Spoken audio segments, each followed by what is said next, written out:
Quest to evolve, we felt that it had to go back to the very roots of the beautiful game, which is easier said than done as it turned out to be a huge challenge. So what was it that we focused so much of our efforts on? That's team strategy.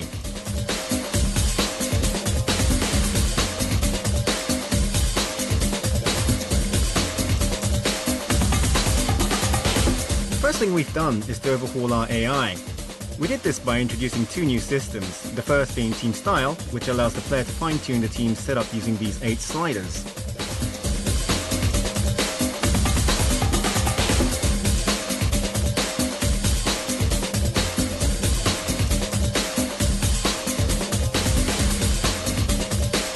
Let's see what happens if we mess around with player support. Move it towards 100, which is max, and the players will move ahead of the man in possession when waiting for the ball. Move it to 0 and they will all drop back behind him.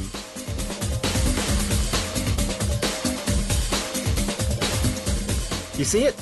Set it to 90 and players overtake the man in possession to receive the ball further upfield. Tactical changes take effect immediately, and that is something we worked very hard on.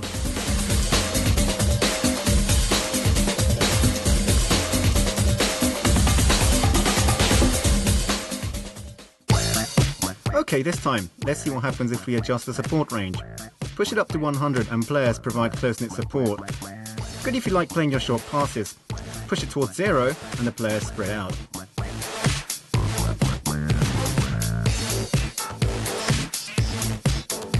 We've set it to 10 this time.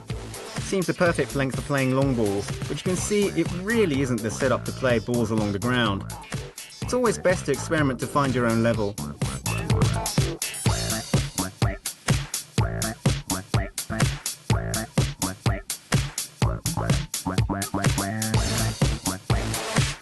First, let's take a look at the 4 offensive sliders. Set player support high, as well as support range, making short passes more effective.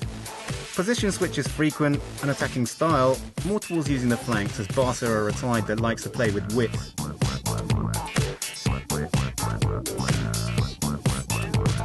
Now, onto the 4 defensive ones. Pressing high, defensive line also set high, as is compactness. Finally, defensive strategy. You can either defend in a single line across the pitch, or get players to cover each other as required. We think the former is more Barca. Imagine doing this with your team.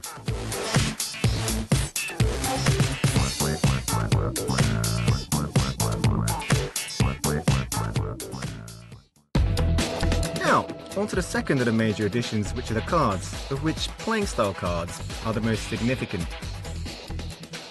While these cards give players a unique edge, it won't boost their parameters in any way, but they certainly provide you with more tactical options.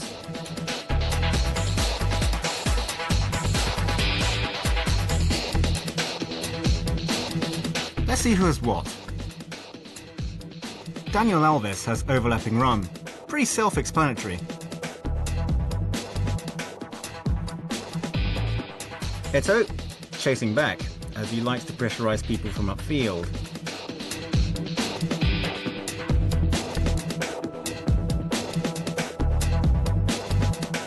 Henry likes to shoot across goal inside the 18-yard box, so cut-back pass.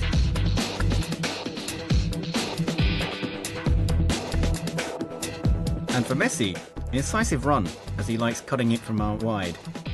Playing style cards can also be switched off for tactical reasons. There are bound to be times when you want your team to be defensive. Okay, let's take a look at Daniel Alves. Switch his card on, and he'll always look to go forward.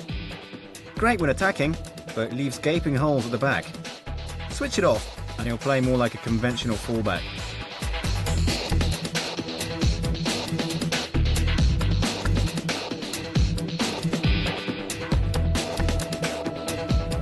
In PES 2010, there's a huge range of tactical cards. They can give you more control over your players or help you outwit the opposition. Get it right and the effects can be devastating. Both cards and sliders play a massive part in getting the team to play just the way you want it.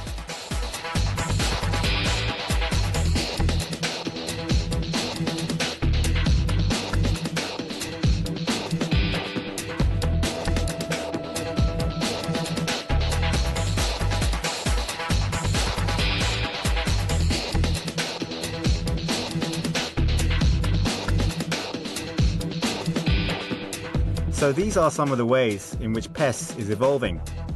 It gives you, the player, a much greater level of control in setting up the team. We hope that fans can find honing the tactics and settings to perfection through many hours of play and the odd sleepless night a rewarding experience in creating your own winning formula.